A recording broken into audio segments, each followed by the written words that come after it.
Hi everyone, this is our second vlog in Japan. Today we went from Osaka to Kyoto.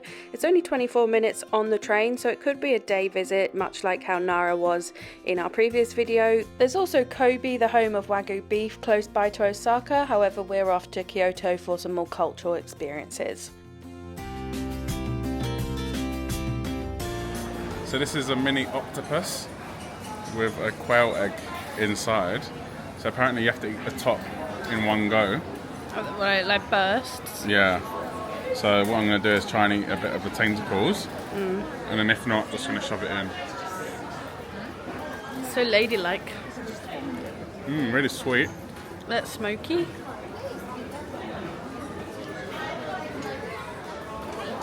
Okay, I'm just going to shove it in. Yeah. Maybe open your mouth. Into like your Trigger mouth. warning.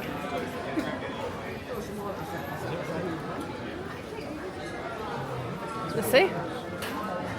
No, maybe not. What is it, eggy?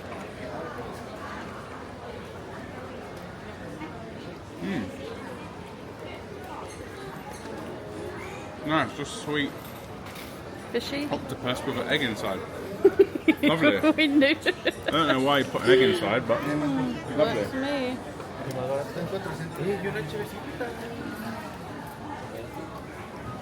And then they blowtorch it back there.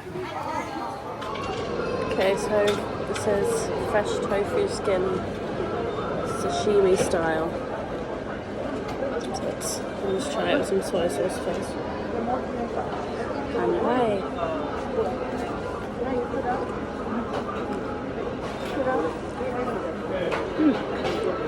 Nice. Just like creamy, light. Doesn't really taste of much other than soy sauce and soy milk. But yeah, just like tofu really. Like thin bits of tofu, I suppose. But it doesn't taste like that tofu-y flavour. Like more milky. Yeah, like creamier. Nice anyway. Okay. Creme brulee, sweet potato. No way. You getting one?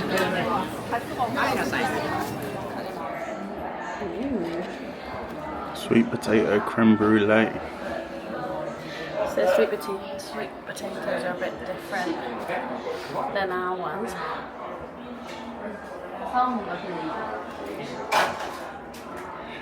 How can it not be nice, John? Yeah. What does it taste like? Just creme brulee? Well, like the sweet potatoes here anyway is like softer.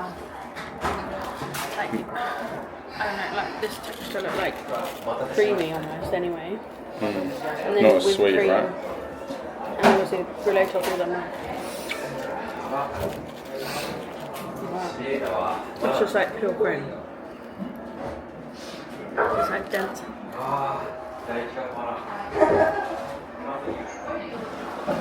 See my teeth on it. And then I just top him. It's like custard.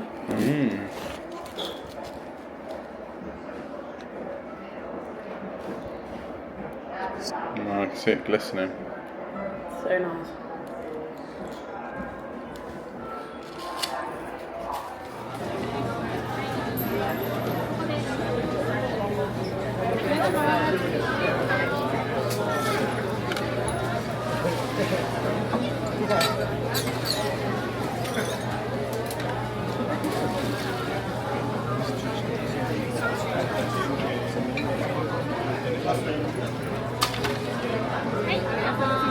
Goodbye.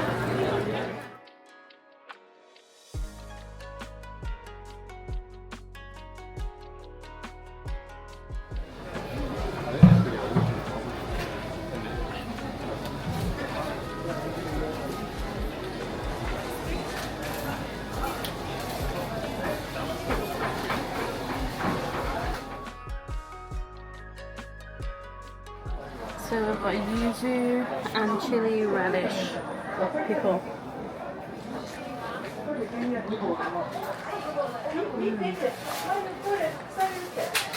They've just brought us back to the little seating area.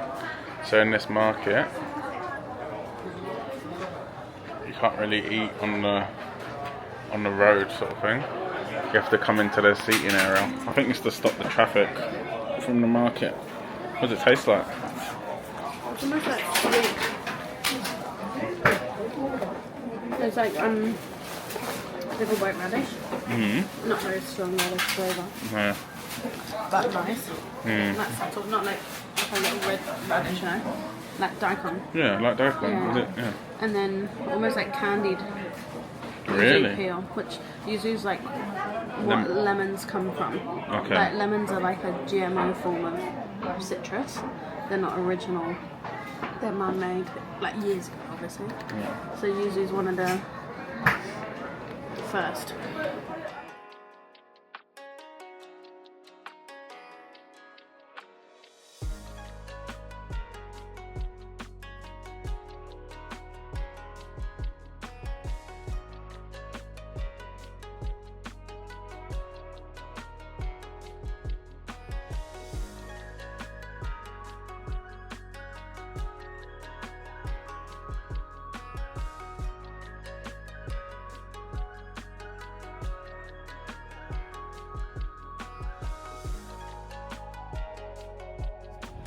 This feels more peaceful here, doesn't it? Yeah. What is that?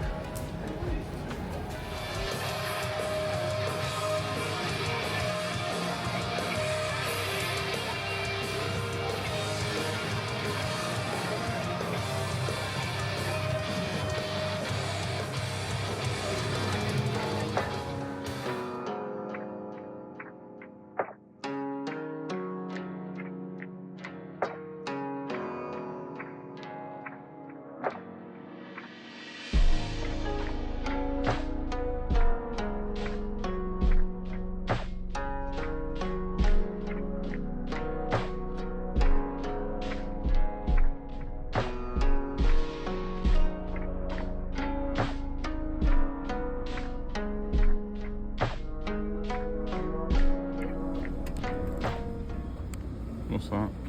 I think this is sweet soy powder.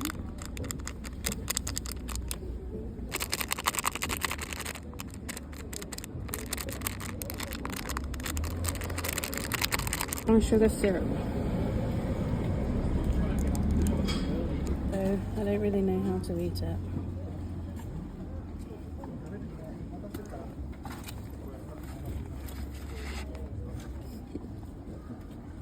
Sick. I guess you like rip a bit off.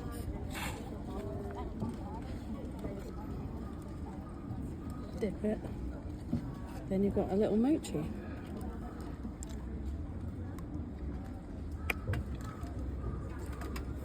Oh my god. What is it like? I feel like it's gonna stick to my throat. Really? That's like the softest thing ever.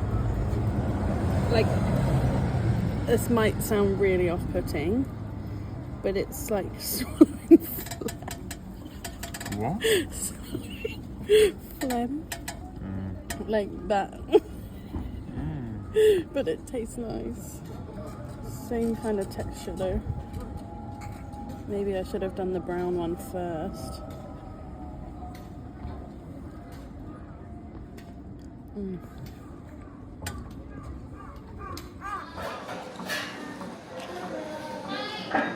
First bit of wagyu.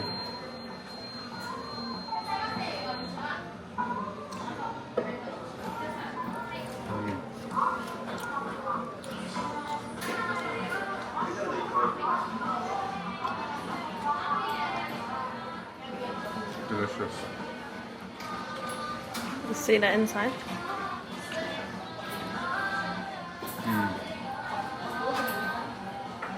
Is it not going to be pink inside? Oh, it's so thin. I can't really see it. Oh, Juicy. very juicy. Definitely like juicier than normal steak. What does it taste like? It's got a bit of a sweetness to it. salty. Lovely.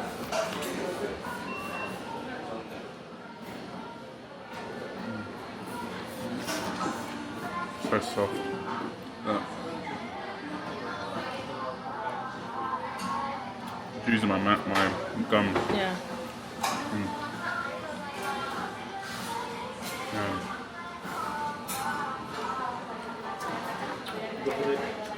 Next.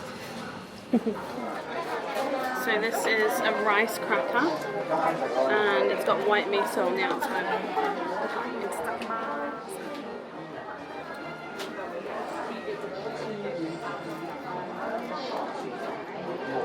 Wow.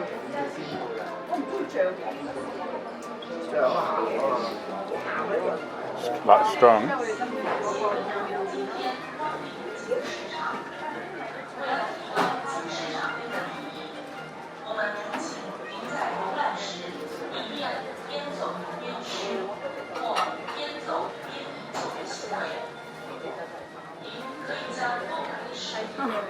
Wow. Like chewy,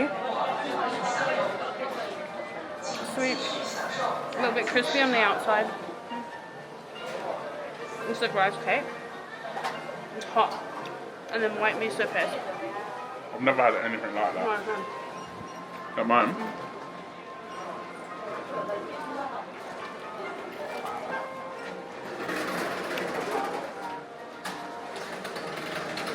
Wow. never even had that white miso before.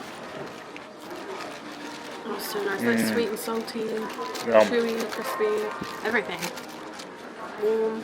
I can't compare it to anything I've ever had. Okay, and then this is like a rice cake with premium flavour seaweed on.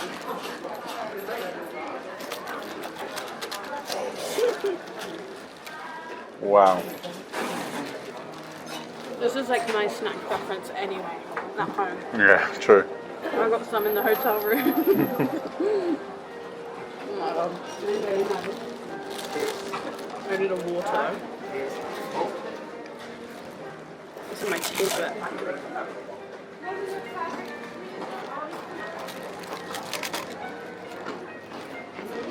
Warm as well.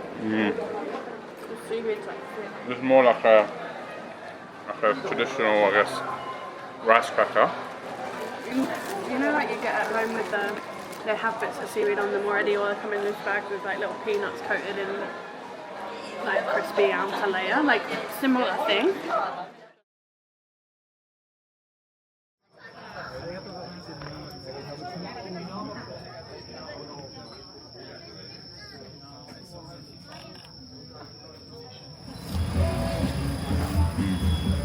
Wow.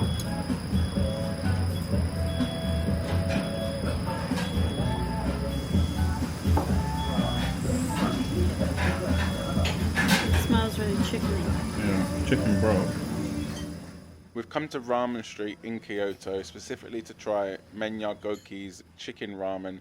As you can see, the broth is so thick, unlike any other ramen. It's a chicken broth as well, almost like a chicken soup consistency. It was so delicious and unlike any other ramen I've tried before.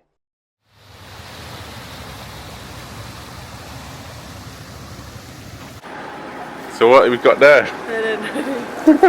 Something from this baker shop. So we're in Uji, which is the home of Matcha, about half an hour from Kyoto, where we're staying. And we've just seen this bakery with everyone was grabbing these things, so we just got them. And they're green. Yeah, so they're going to be matcha something. Let's hope. So we'll give it a go. It's like sweet bread. Matcha flavour? Or? Yeah. I'm going to crush it. Wow. Wow.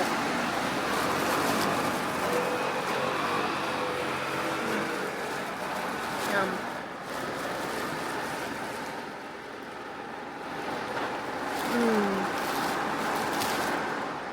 Like a mochi red bean texture. Wow. Matcha boba.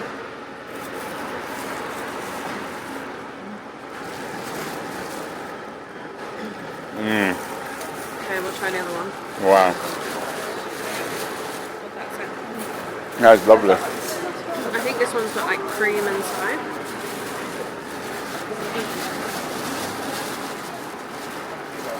Looks like matcha in the bread as well.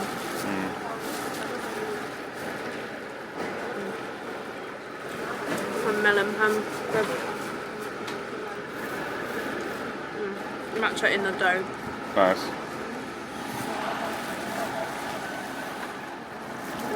And cream inside. Yum. I think I prefer that one though. Yeah? Okay.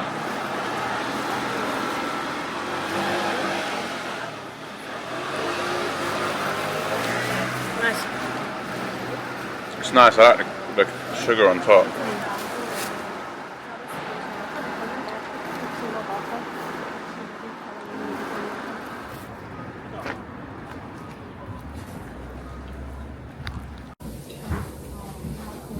Matcha in the oldest tea house in Uji. There's sugar on the side, but there's no milk or anything. It's like straight.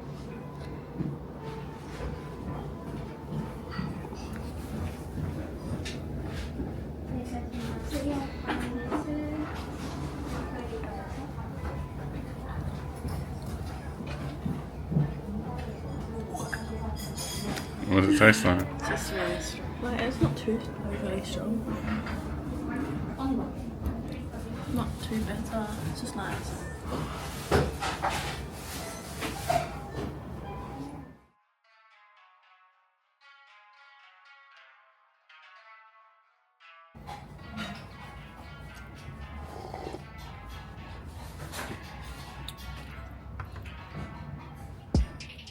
We are off to a tea making class now to learn how to make hojicha and matcha.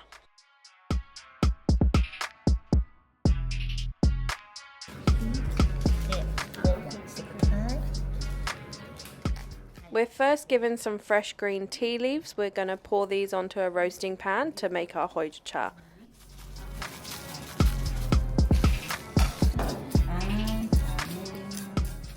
Hojicha is lower in caffeine due to this process.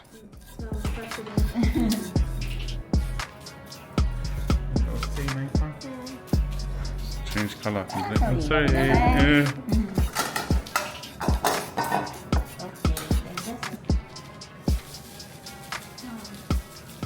Here our teacher is separating the dust from the tea to put into scent bags that can go into your wardrobe.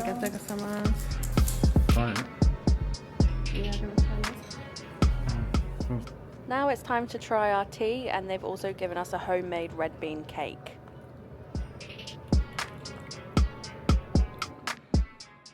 Part 2 was moving on to the matcha. We had to grind it slowly so we didn't overheat it and make it too bitter.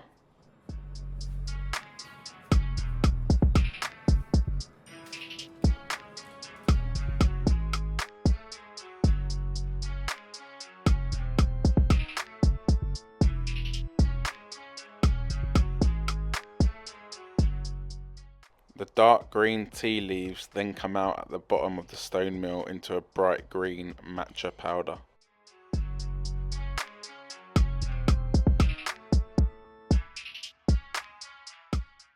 We then sweep the green matcha powder away from the stone mill into a small metal container ready to be drunk.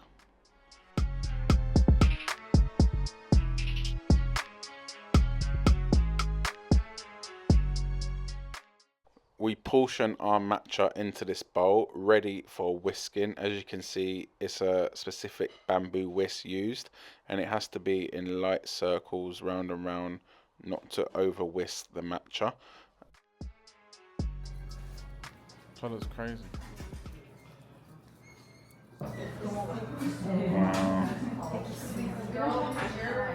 I'm like waiting for you to be okay. I know. I'm trying so hard not to. But What does it taste like? It's nice. It's really strong, grassy. You're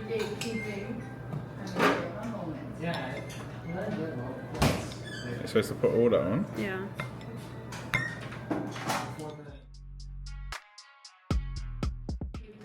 like Bro, when I was like chronically on like I was watching chronically YouTube. online. Yeah, we were chronically online. Yeah. Really strong. My phone I have like YouTube. That's a very got a lot of umami there. Nice. Mine is like 0 bitterness. Try it.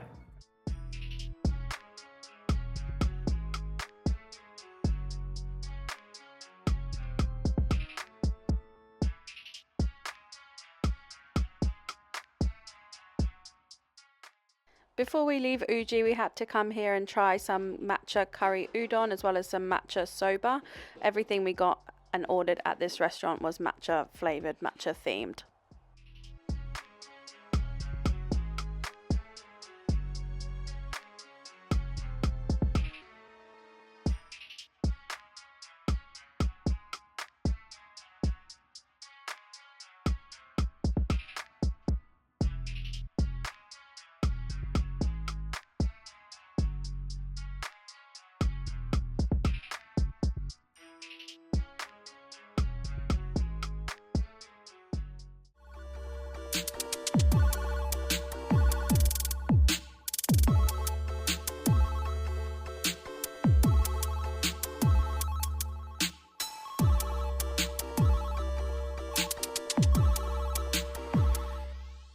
For dinner, we went to Ippudo. It's a chain ramen restaurant across Japan. It happened to be one of our favorites.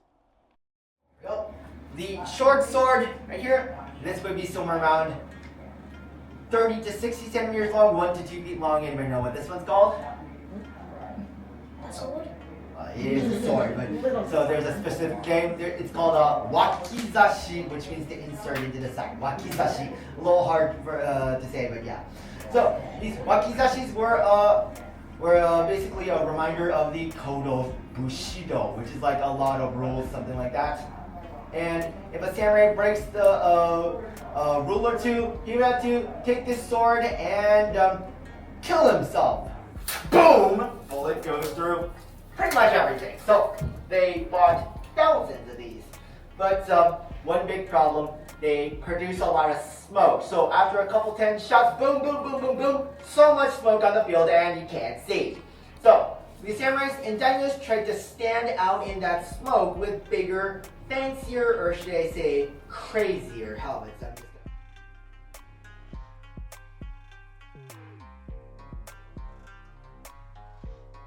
What? Go! Dead by now.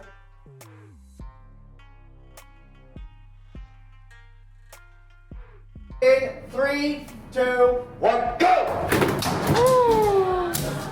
Well done. Alright, here we go.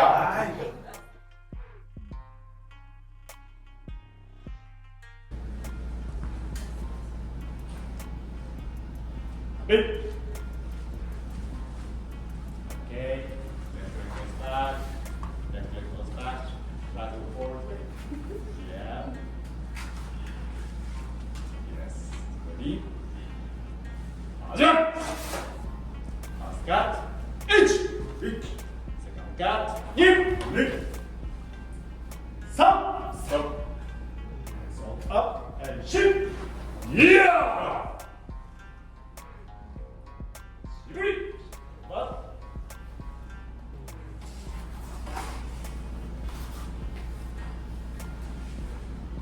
Hey. That's it.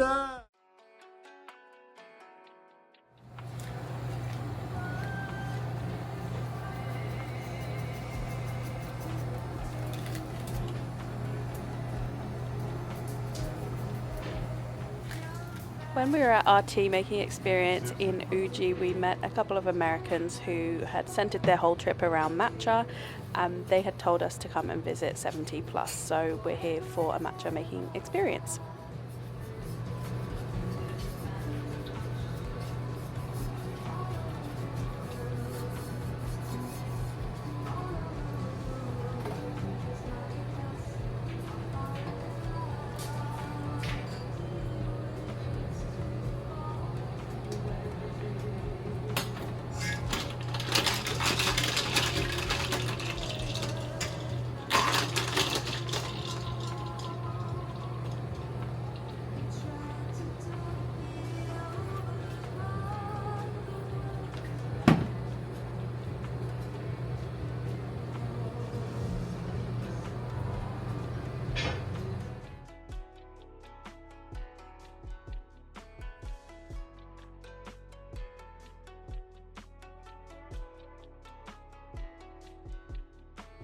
手元失礼いたします。ありがとうございお待ます。たせいたしました。失礼いたします。Here is my experience at Japan's #1 ramen shop, Ichiran.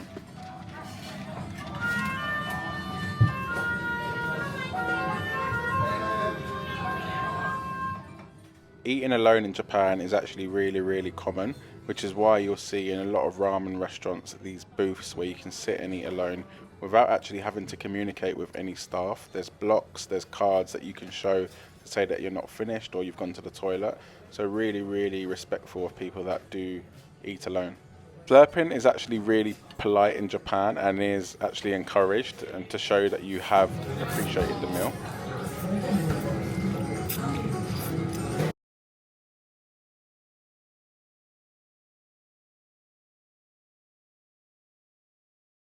The surface. The tea with creamy foam, it must be delicious. So when you make your tea, please move your back and forth quickly like that. We were lucky enough to experience around a 2 minutes dance performance from the Maiko. However, we did crop out her face for the purpose of this video, just out of respect for her.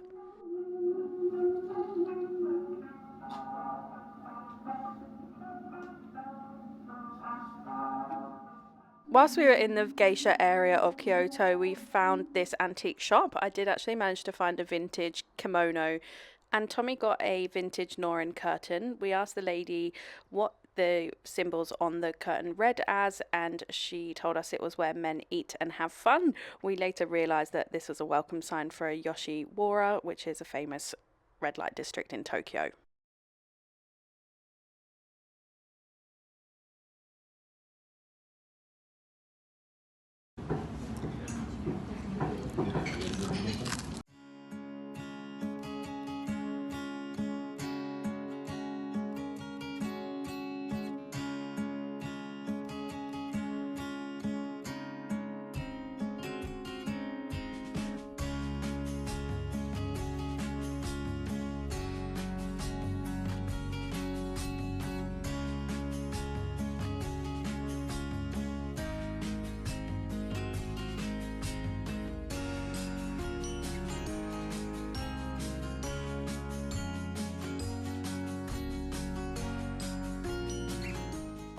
A popular souvenir is a model of the shrine that you can write your wishes on in Japanese. They have these translation sheets all around this area to help you.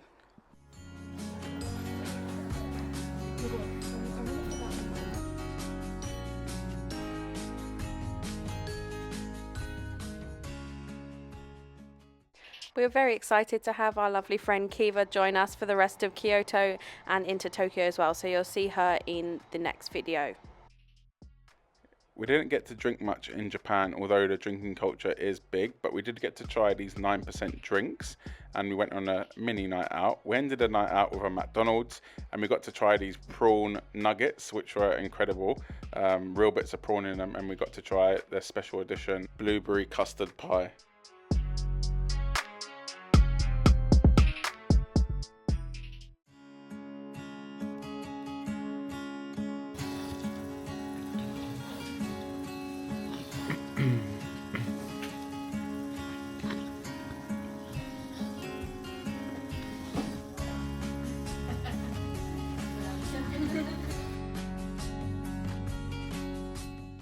We found a local art centre that ran a class on chopstick making, so on our last day we decided to go over there and check it out. It was a very customizable experience. They let you choose the type of wood that you would like to make your chopsticks out of. It's different colours. I think there was a darker colour, slightly redder colour and lighter colours. Then you get to choose the shape you want your chopstick to be, whether that's rounded, flat, pointed, and then the decoration at the top of the handle as well. They do offer you a fair amount of guidance, but they also leave you to it to just enjoy the process. There's no time pressures or anything like that.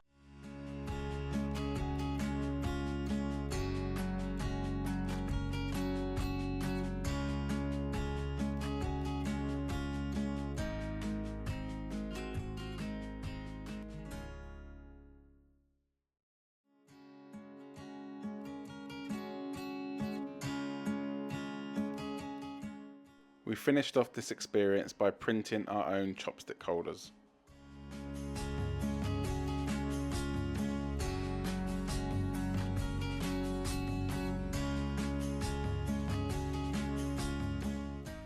That was it for part 2 of our Japan vlogs, where we did head to Kyoto. Next up is Tokyo, the capital of Japan, where we'll be exploring Disney, Disney Sea, sumo wrestling and lots more Japanese culture. Thanks everyone for tuning in. Like, subscribe and comment, and yeah, stay tuned for more videos. Have a good one.